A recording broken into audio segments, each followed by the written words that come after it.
નમસ્તે મિત્રો, રમેશ વરાના જય જિનેન્દ્ર. આજે આપણે ટોપિક લીધો છે એ થોડોક અલગ પ્રકારનો લીધો છે. હમણાં એક બેનનો ફોન આવ્યો કે મારી દીકરીને જરાક કોલેજ જતા પ્રોબ્લેમ લાગે છે, મન ગભરાય છે, નર્વસનેસ આવે છે, એમ લાગે છે કે કેમ ડિપ્રેશનમાં આવી ગઈ હોય. મને એવું લાગે છે કે બહુ સારા માર્કે પાસ થઈ છે અને સ્કૂલમાં કોલેજમાં બહુ સારું પોતાનું પરફોર્મન્સ રહ્યું છે, તો જેથી કરીને કોઈની ભારી નજર હોઈ શકે. મને બી વાત ગળે ઉતરી કે ભારી નજર હોઈ શકે છે. કદાચ આપણે વિચારીએ કે આવું થોડું હોય, પણ એવું હોઈ શકે છે.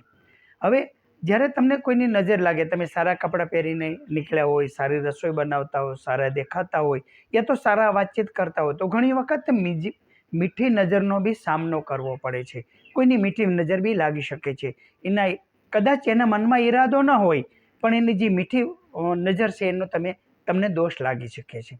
તો એ દોષ માટે શું કરી શકાય કે જેથી કરી અને આપણને એનો જલ્દી રિઝલ્ટ મળે, જલ્દી એનું સોલ્યુશન આપણને મળે. તો એના માટે બહુ સારી વસ્તુ છે.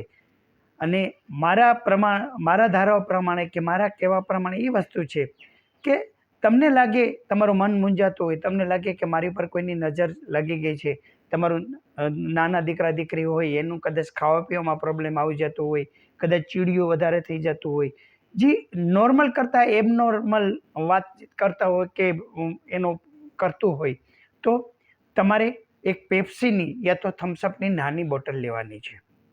એની ઉપરથી એન્ટી ક્લોક એટલે કે ઉલટી રીતે 7 વખત ઉતારી લેવાની અને એને બેસાડી અને 7 વખત એની ઉપરથી જેમ આપણે બચાવની નજર ઉતારતા હોય એ પ્રમાણે ઉતારી લેવાની. નજર ઉતારી અને એ પેપ્સી કે જે થમ્સઅપ જે છે એ તમારે ટોયલેટમાં ડમ્પ કરી દેવાની. ઢક્કણ અલગ રાખવાનું, બોટલ અલગ રાખવાની. જ્યારે તમે ટોયલેટમાં તમે ખાલી કરી નાખો પછી ઢાંકણું એક સાઈડ ફેંકવાનું, બોટલ બીજી સાઈડ ફેંકવાની. ઢાંકણું બંધ કરવાનું નથી. અને આનું રિઝલ્ટ એટલું બધું સરસ હોય છે કે તમે બિલીવ નહીં કરો. As a magic.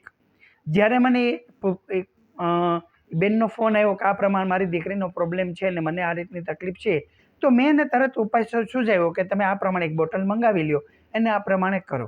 એની દીકરી કોલેજથી આવતી હતી, એણે ફોન કર્યો કે તું આવતી વખતે એક થમ્સઅપની કે પેપ્સીની બોટલ લેતી આવજે, આ પ્રમાણે અંકલે કીધું છે. તો એને બી એમ થયું કે મમ્મી આવું કરવાથી રસ્તો થોડો નીકળશે.